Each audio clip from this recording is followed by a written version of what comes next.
Hello everyone, welcome to education centre. तो आज हम बात करते हैं बच्चों, जो पिछली क्लासेस हमारी हुई थी उसमें हमने पढ़ा था डिस्टेंस, डिस्प्लेसमेंट, ठीक है, और स्केलर क्वांटिटी, वेक्टर क्वांटिटी, और हमने पढ़ा था स्पीड, फिर वेलोसिटी पढ़ा था हमने, और उसके बाद क्या पढ़ा था, एक्सेलरेशन, ठीक है। और उसके आगे हम आज करते हैं न्यूटन के गति की बात, ठीक है। न्यूटन के गति का नियम। अगर हम न्यूटन के गति के नियम की बात करते हैं तो इन्होंने 3 नियम दिया था, ठीक है, 3 नियम दिया था, वो भी मोशन का था। किसका था? मोशन। अगर यहां पे बात करते हैं Newton law of motion, Newton law of motion, तो जो न्यूटन लॉ ऑफ मोशन है वो 3 है। पहला क्या है, इसमें आपको फॉर्मूला याद रखना है, सिर्फ v equal to u plus a t है। दूसरा आपका क्या है, s is equal to u t plus half a t square है। और तीसरा क्या है आपका, तीसरा है आपका v square minus u square बराबर 2as है। यहाँ पे जो फॉर्मूला लिखा है v is equal to u plus a t, s is equal to u t plus half a t square, और v square minus u square is equal to 2as। तो बात करते हैं ये जो सिंबल हमने यूज किया है ये क्या है, v आपका फाइनल वेलोसिटी है, फाइनल वेलोसिटी मतलब अंतिम वेग, ठीक है, अंतिम वेग है।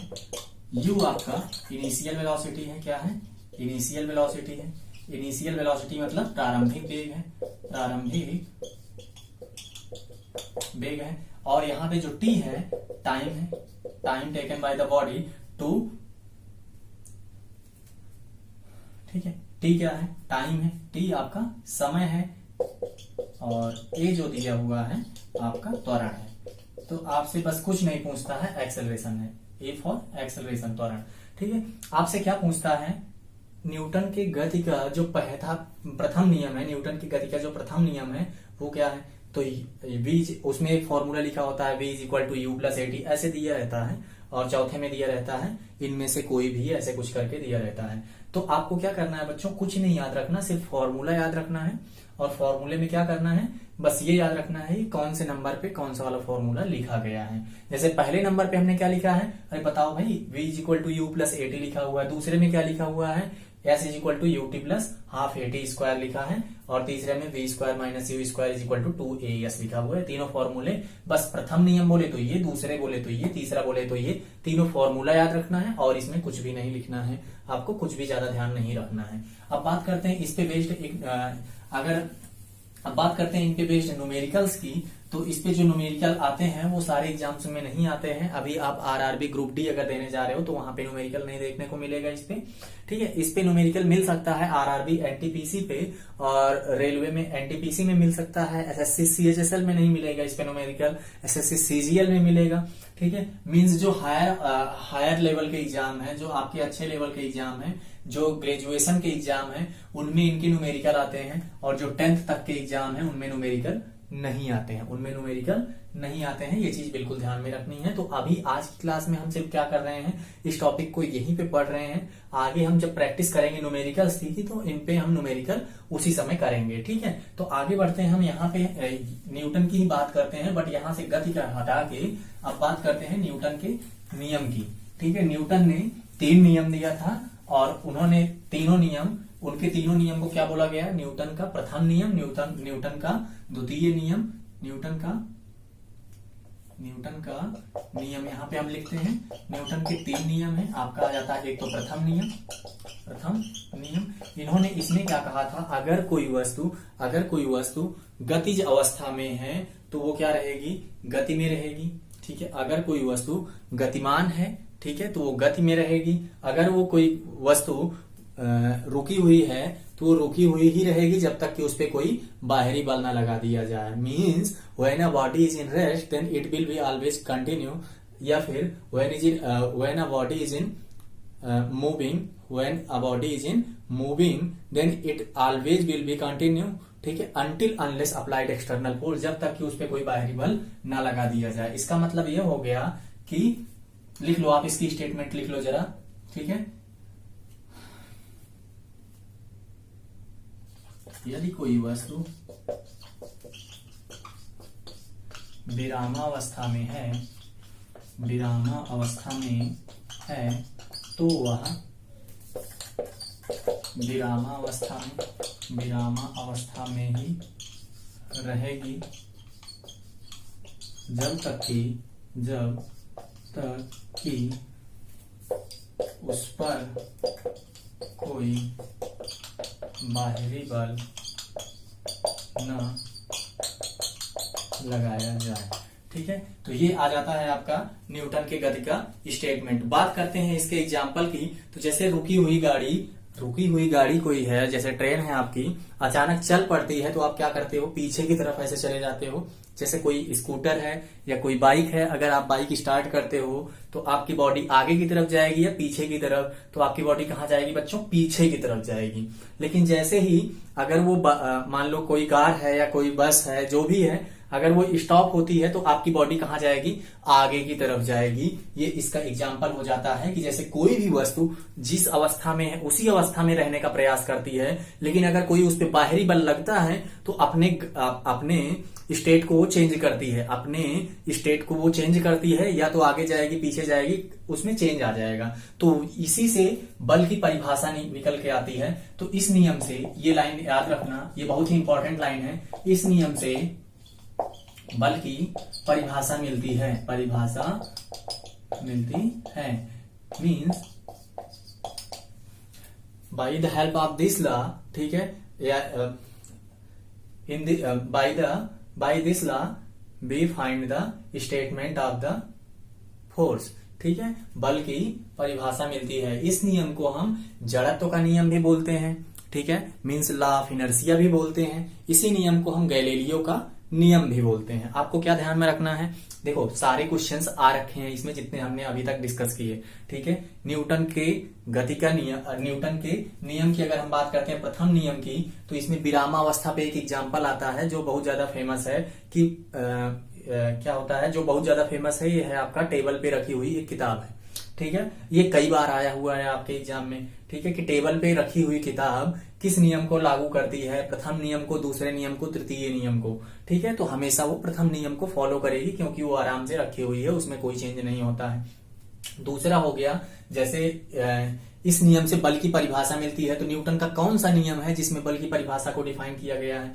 ठीक है, दूसरी बात है कि और क्या पूछा जा सकता है आपसे कि जैसे कोई ट्रेन है वो चल रही है तो उसमें बैठे हुए आदमी एकदम सीधा बैठा है, लेकिन जैसे रुकती है तो फिर उसका आदमी आगे जाएगा या पीछे जाएगा, उस पर भी क्वेश्चन आपसे पूछा जाता है। और भी ऐसे एग्जांपल्स आ सकते हैं, जैसे बंदूक से निकली गोली, जब बंदूक से निकलती है गोली और किसी शीशे की दीवार में जाती है तो छेद कर देती है, जबकि क्या होता है, जबकि कोई अगर कंकड़ मारा जाता है उस कांच की दीवार पे तो क्या होता है, उसमें दरारें पड़ जाती हैं, वो फूट जाता है। तो जैसे ये है, ये मान लो कांच का शीशा है, अगर हम बंदूक से गोली मारेंगे इसमें तो ये बिल्कुल सीधे से ऐसे छेद हो जाएगा, लेकिन अगर इसमें हम कंकड़ मारेंगे तो ये क्रैक हो जाएगा और कई जगह से फट जाएगा और हो सकता है टूट जाए।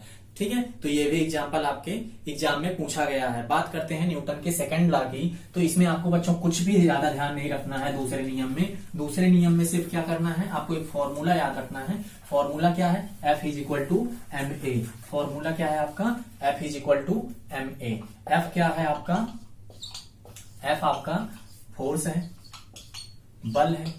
ठीक है, M आपका द्रव्यमान है, A आपका क्या है बच्चों, त्वरण है।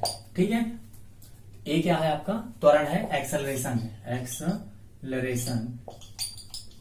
ठीक है, ए आपका, ये एम आपका मास हो गया और ये आपका फोर्स हो गया। ठीक है, ये तीनों चीजें समझ में आ गई होंगी। एक रिलेशन है, इसको आपको ध्यान में रखना है। बल का मात्रक क्या होता है, मात्रक याद रखना न्यूटन होता है। क्या होता है, बस ऐसे ही याद रखना कि जिन भाई साहब ने इसको डिस्कवर किया उन्हीं के नाम से इसका मात्रक लेना है हमें। ठीक है, और ये बात करते हैं थोड़ा सा कि आया कैसे, तो आप बताओ जरा, मोमेंटम जानते हो, इससे पहली क्लास में हमने मोमेंटम पढ़ाया था। क्या पढ़ाया था, संवेग।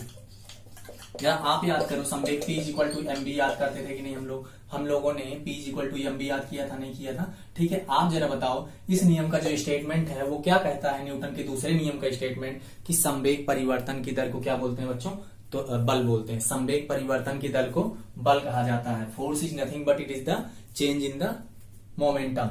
ठीक है, अगर हम बल निकालते हैं F इज इक्वल टू, तो डेल्टा P अपान डेल्टा T लिख देते हैं, चेंज इन मोमेंटम अपान। अच्छा, आपको ये जो डेरिवेशन मैं करके दिखा रहा हूं बिल्कुल आपको याद नहीं रखना है, आपको जो ध्यान में रखना बिल्कुल जो बॉक्स के अंदर है। जरा आप बताओ, पी की जगह मैं एम बी लिख सकता हूं क्या?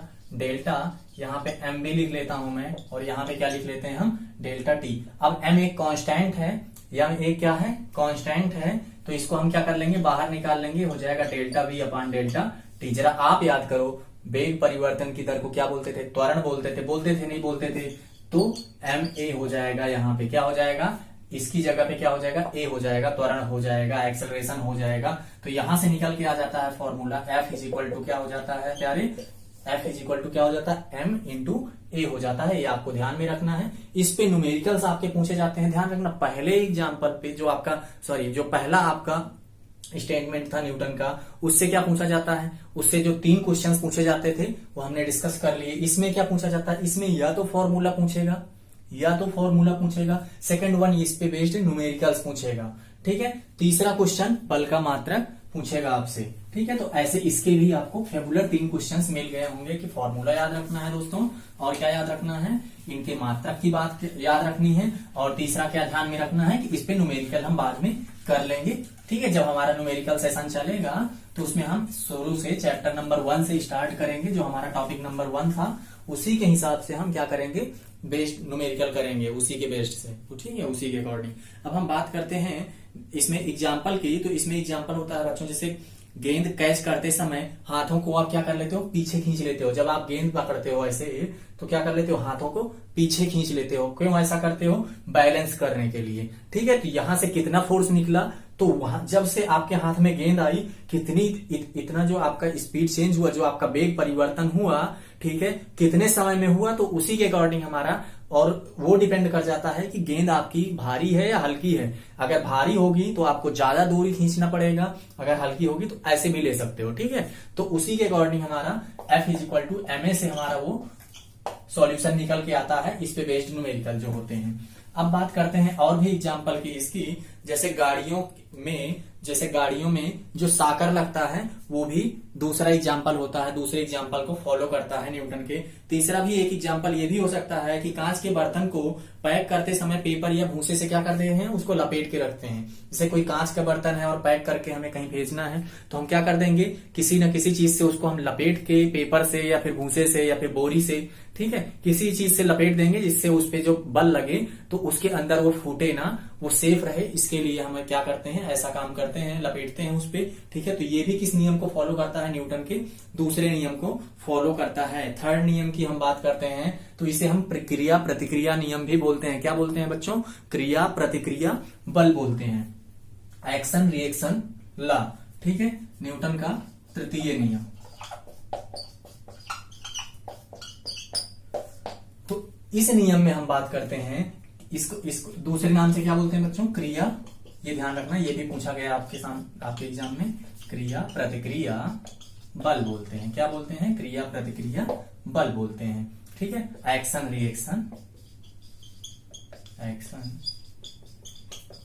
Reaction law.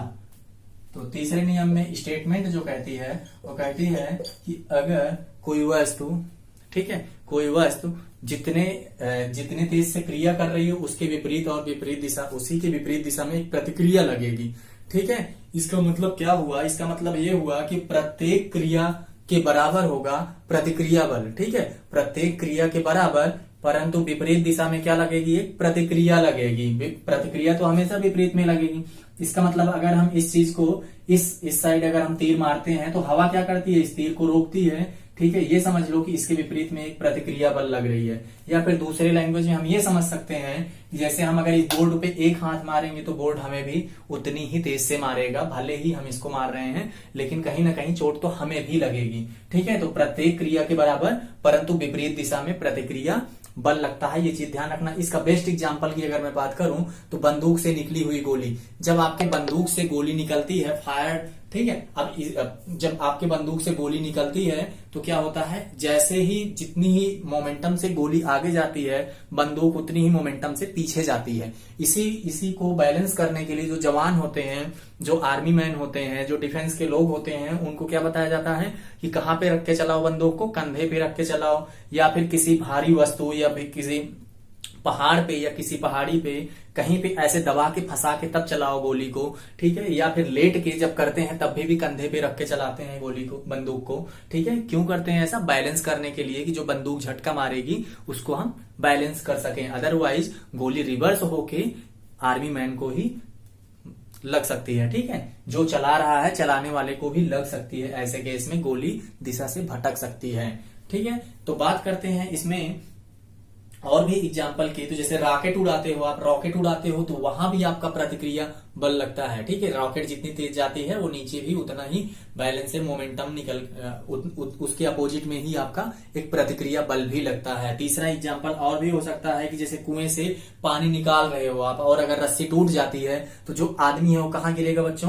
पीछे की तरफ गिर जाएगा, कुएं में नहीं गिरेगा। अगर जैसे आप कुएं से पानी खींच रहे हो, अगर बीच से कुएं की रस्सी बाल्टी से और जो आपके हाथ में रस्सी है उसके बीच में कहीं से रस्सी ब्रेक हो जाती है तो रस्सी टूट गई तो आपका बैलेंस बिगड़ जाएगा और आप कहाँ गिरोगे? ऐसे पीछे की तरफ गिर जाओगे, ठीक है। तो ये आपका तीसरा नियम हो जाता है। इसमें एक एग्जांपल और भी आप याद रख सकते हो कि जैसे नाव से कूदते हो तो उस समय नाव से कूदते हुए आदमी की भी एग्जांपल में हम बात कर सकते हैं कि जैसे आप नाव पे खड़े हो और किनारे पे कूदते हो तो जैसे आप जितना आगे जाओगे नाव उतने ही तेज से पीछे की तरफ जाने लगेगी, ठीक है। तो ये हो जाता है आपका तृतीय नियम खत्म।